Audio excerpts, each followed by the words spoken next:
Ivie and the Oyibo Guy.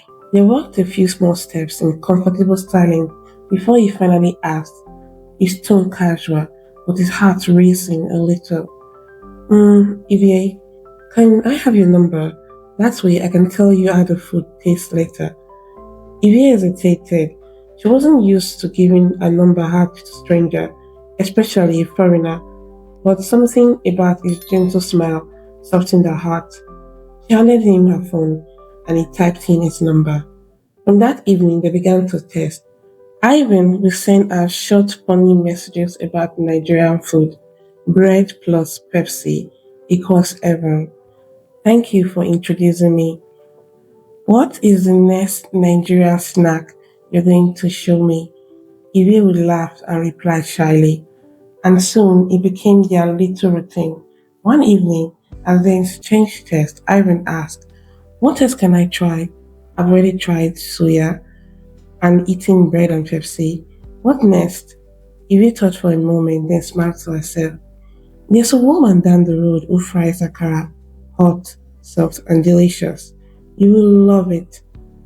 They met at the corner of the street and walked together to a small roadside store where a woman was frying balls of bean cakes in hot oil. The sizzling sound filled the air, and the smell was irresistible. A long line of people waited to buy Akara. Ivan's eyes widened. So many people just for this? Ivan laughed. Yes, Akara is very sweet, especially with bread. As they waited, people passing by couldn't help but stare. When it was their turn, she brought a wrap of hot Akara and two loaves of bread. They sat on a low wooden bench nearby, tearing the bread and slipping the Akara inside. Careful, it's hot, Ivy said. Ivan took a bite and his eyes grew wide. This is amazing. He laughed loudly. Better than hamburgers. She laughed so hard. She nearly choked. Hamburgers? Please don't compare Akara to hamburgers. Ivan took another bite and his eyes widened. This is amazing. Better than anything I've had at home. Ivy, you're spoiling me. Ivy laughed.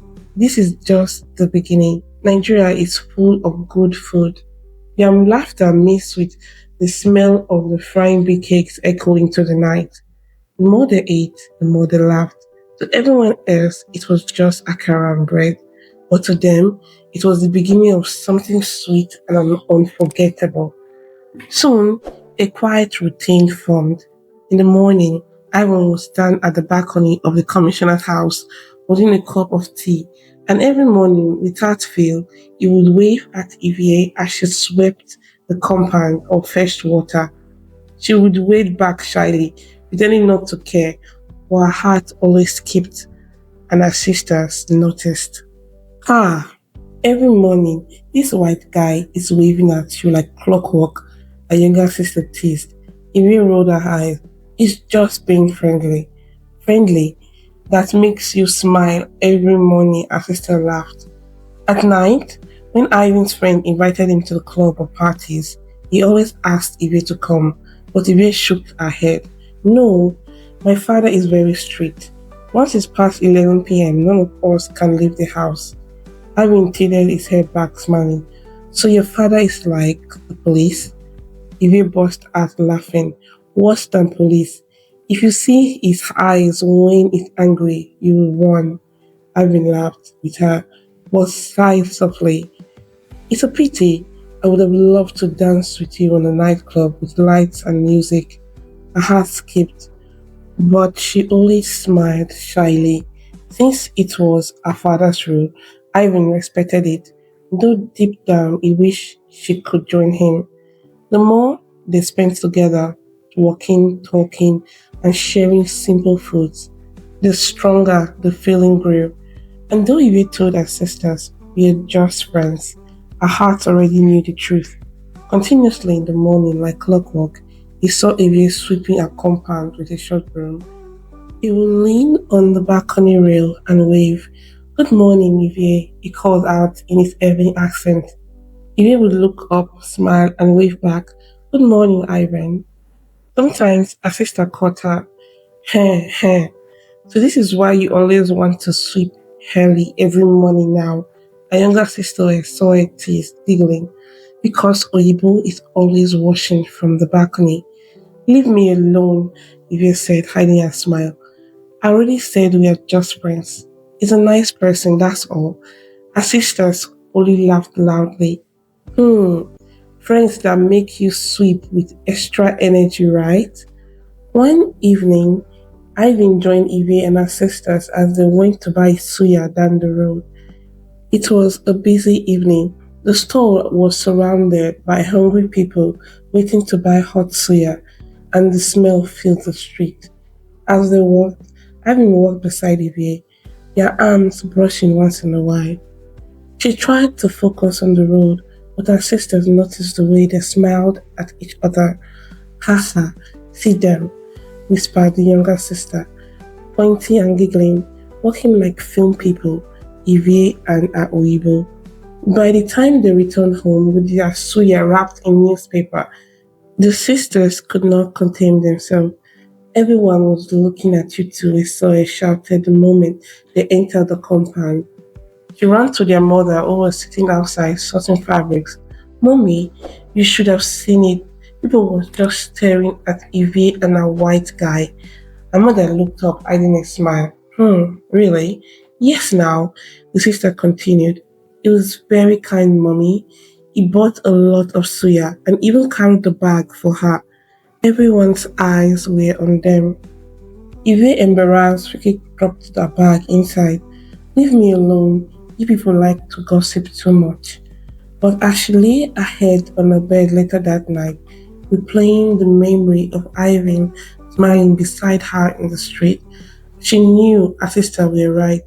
People were looking, and so was her heart. As the wedding day drew near, Ivan asked his friend if he could invite Ivy.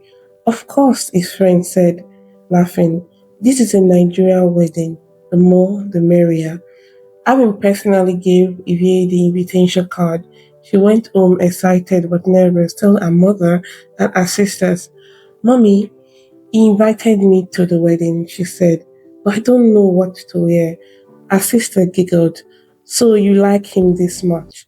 Her mother smiled and said, Don't worry, I supplied most of the fabrics for the wedding. I will get you something special.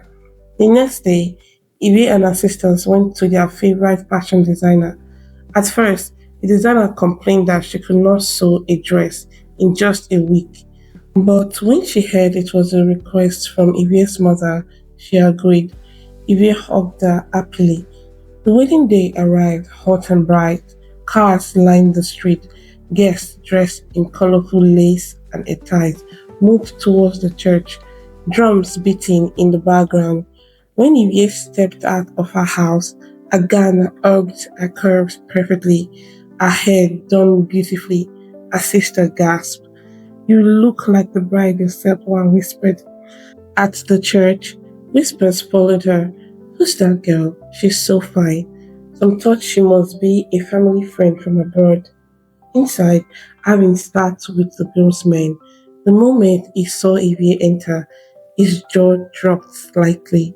His eyes followed her until she sat. His friend noticed and teased him. Oyibo guy, you have good taste. Look at your girl. She's so beautiful. But Ivan only smiled, unable to look away.